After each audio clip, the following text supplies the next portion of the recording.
Burning plasma. Really? You don't seem to have grasped whom you're dealing with. The name is Volcano.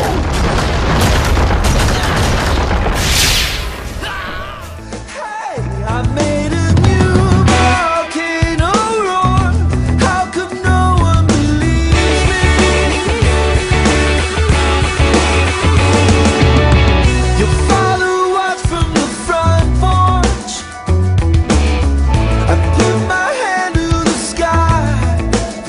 That's where I made your daughter soar. He must have misunderstood me. You've got to get out. Get out of my house. You told me I was generation one. The war. You asked me what I've done with my life so far. Greetings, meatbags. First things first.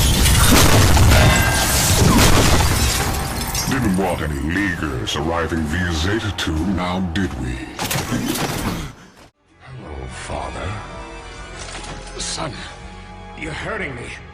Yes, but pain is so human.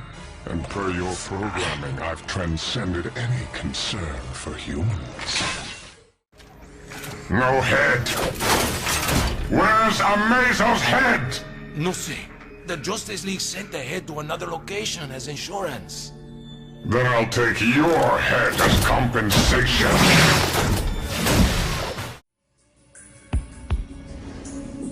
Prove yourself a loyal Red, brother. Kill them for me. Quite a performance, brother. But we both know that's all it was. I have all your memories, Tornado, plus a next-gen processor. I know your next move before you do. You stand no chance against me, humans. We're not human! Apologies. I suppose the properly inclusive term is... meatbags. We're stick. Father, you were right. Humans are annoying. We'll run interference. Will you now? While humanity struggles to survive, we four will build a red army to make this Earth a red planet.